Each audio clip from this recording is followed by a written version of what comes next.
So, of course, welcome back. It's your man, Angel, your life coach, sales coach, Angel Bahaba. Welcome to a first episode, Sales Connect podcast, which we always promise to you that is going to be always there. Every Wednesday of every week, we shall be having our Sales Connect podcast, where we host people who have seen it all in the area of sales and business. And today we are honored to have one of our guests and our audience. Today it's more exciting, Mr. Ignatius, because we have an audience. The previous year we've been doing it without audience, but now we have an audience. So basically, just a deep introduction. I don't want to mistake your titles. Oh, fine. Yes, sure. Ignatius is my name. Tuyamrev is the favorite name. And thanks, Angel, for inviting me to this podcast. And I'm I think I'm a lucky person because amongst all the other people, you've just looked at me as the first person on our first episode. Yeah, and I think we're gonna discuss about sales. Sure. Okay. Then if you know about sales, Ignatius and his life has been passionate about sales because sales is the heart of every business. Yes. No sales, no pay.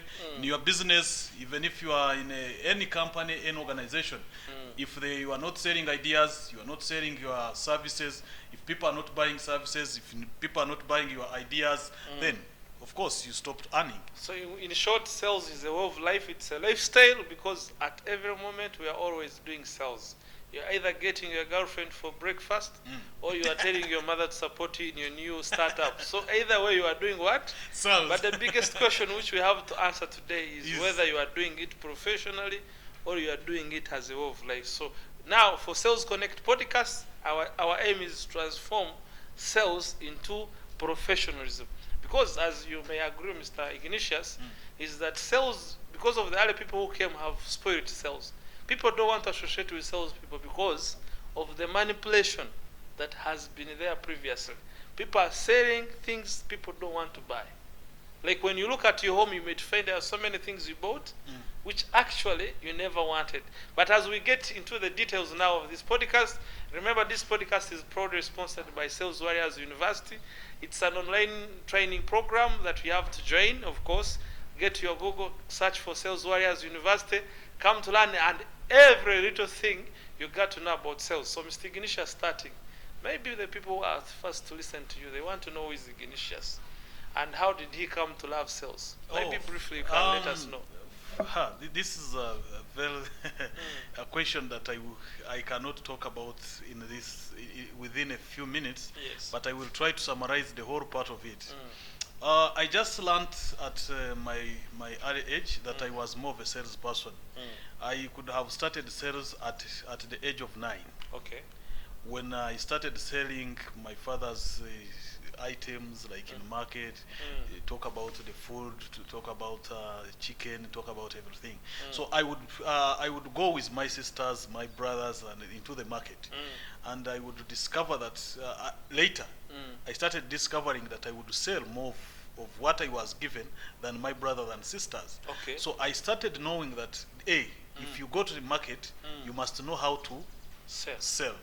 So I started and moved in, but I started becoming to go into the professional way of doing sales.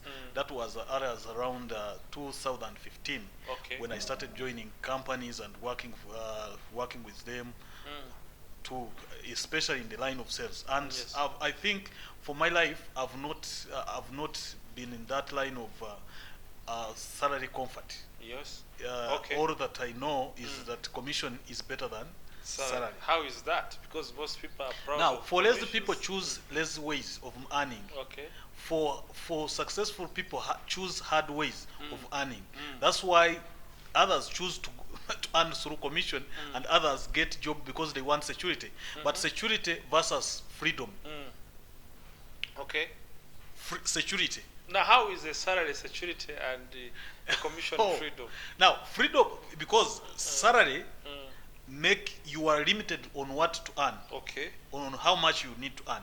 But commission, you stretch it as far as you want. Yes. So why it is more freedom is because you have you have control over what you can earn. Okay. As of now, I work with different companies. Yes. I work with different people. I partner with different institutions, which gives me a lot of money and revenue streams. Yes. Unlike if I was looking for a salary, I would be in someone's business or work for in a certain position where I would be earning a single pay, and that is a paycheck. Okay. Actually, what I can tell you is that most, if you look at entrepreneurs, most of them work for commission. Yes. Entrepreneurs work for commission. Sure. So the employees choose to earn the little part of what employers earn. Yes. And that's why you see many who go for salary. They work for a certain pay, and they have no control over their expenses. They have no control over their income.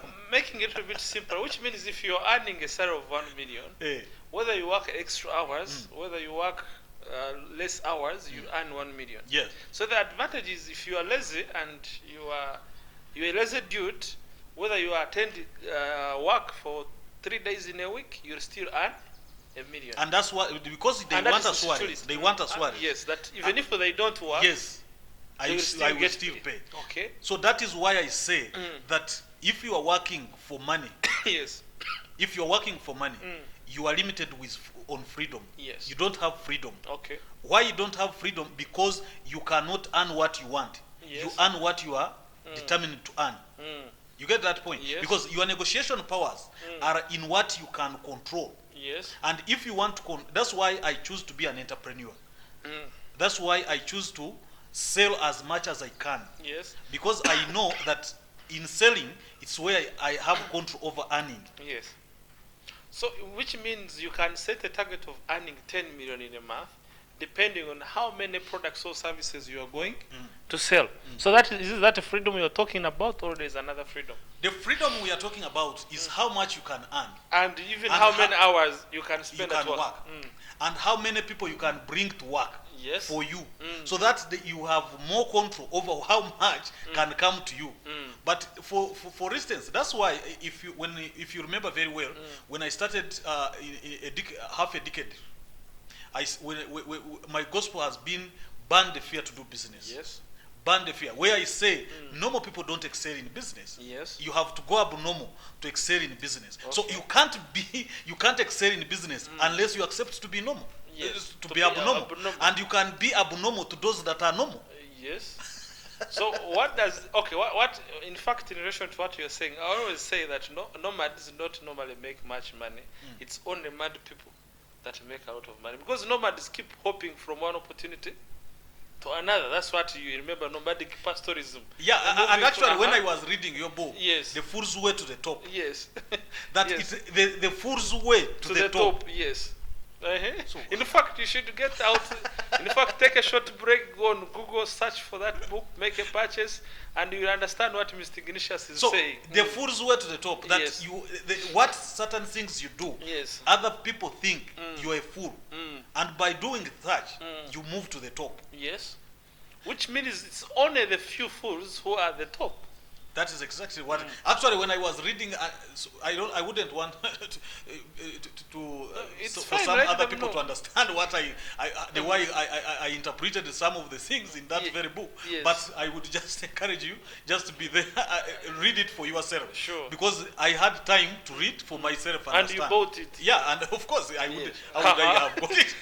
Yes. So that's why I referred you.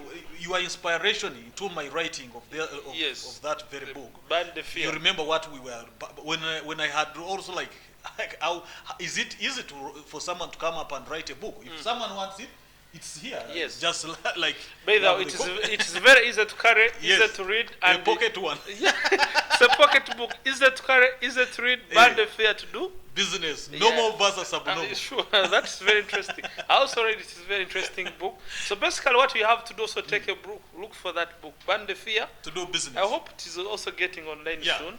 I think you should get it online so that people can easily find, especially those who are watching us from abroad who cannot make orders from Uganda and they get printed. So in short, Mr. Ignatius is someone who has been doing sales, and he believes that in order to make a lot of sales, you have to be abnormal.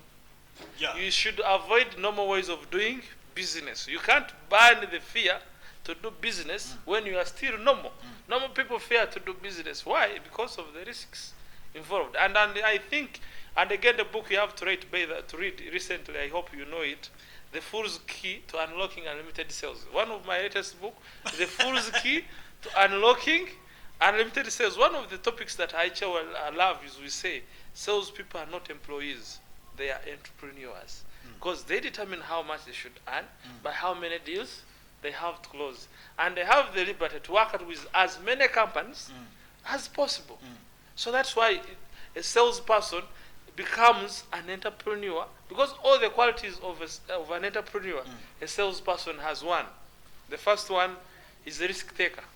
One of the biggest risks a salesperson should take is fear of rejection. With sales, you have to be rejected several times. So to overcome that fear of rejection, you become an entrepreneur. Another one, of course, self-driven. No one will call a salesperson to go in the field at 7. You are the one to determine how many hours you have to spend in the field. As long as you hit the targets and exceed the targets, you are great. So, as you are saying, ban the fear to do business, I would really want people who want to start business, especially young people we're having in the audience today, is that start from the area of sales, because business is money in. Actually, Yes. I agree with you, but there are people like innovators, Yes. the scientists have they have limited information Yes. or skill to sell. So if you can't sell, you can hire people to sell. Sell. But again, how will you sell you hire the people the idea? It all gets back at sales. Because now how will you get Angel, who is now 15 years in the area of sales, to leave what he's doing to come for you? You got to sell me some idea.